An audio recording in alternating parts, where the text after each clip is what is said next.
আমরা প্রায় সময় দেখতে পাই আমাদের বিল্ডিং ইলেকট্রিক্যাল ওয়ারিংগুলো করার পরে ফিনিশিং যখন আমরা করে ফেলি সেই সময় আমরা একটা জিনিস দেখতে পাই কি আমাদের যে সুইচ বোর্ডগুলো আছে আমরা যে সুইচগুলো লাগাই থাকি এগুলো আঁকা বাঁকা থাকে একটা উঁচু একটা নিচু বা এইভাবে থাকে বা এইভাবে থাকে। তো এগুলো কেন থাকে? একমাত্র আমরা যখন এই বুটটা সেট আপ দিই এই বুটটা সেট আপ দেওয়ার সময় আমরা যে নিয়মগুলা পালন করতে হয় বা এই নিয়ম অনুযায়ী কাজটা করতে হয় এটা কিন্তু আমরা অনেকেই করি না। না করার ফলে কিন্তু আমাদের সুইচ বোর্ডগুলো ফিনিশিংয়ের পরে দেখা যায় আঁকা বাঁকা হয়ে রয়েছে।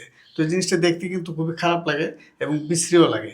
তো সেই জন্য আমরা কি করতে হবে, অবশ্যই আমরা যখন এই সুইচ বোর্ডগুলো সেট আপ দেবো সেক্ষেত্রে আমাদের এই যে স্পিড লেভেলটা আছে এই স্পিড লেভেলটা ধরে দেখতে হবে আমাদের হ্যাঁ স্টেট আছে কিনা। এই যে আমাদের দেখেন স্টেটটা আছে কিনা। তো এইভাবে স্টেট করে একদম আপনার এই বুটটা সেট আপ দিতে হবে এবং প্লাস আমাদের এই বুটটা উঁচু নিচু আছে কিনা, এক সাইড ভিতরে চলে গেছে আরেক সাইড বাইরে চলে আসছে, এই জিনিসটাও আমাদের খেয়াল করতে হবে। এই যে দেখেন এই লেভেলের মাধ্যমে আমরা পরিমাপ করে তারপরে দেবো। এই যে দেখেন আমরা যে এখানে বুটটা সেট আপ দিলাম একদম স্টেট রয়েছে, কোনো প্রকার কিন্তু কোনো সমস্যা নাই। তো এইভাবে যদি আমরা এই সুইচ বোর্ডগুলো সেট আপ করি তাহলে কিন্তু কাজের পরে যখন আমরা ফিনিশিং করব ফিনিশিং কাজে যখন আমরা সুইচগুলো লাগাবো সেক্ষেত্রে অনেক সুন্দর লাগবে এবং অসাধারণ লাগবে।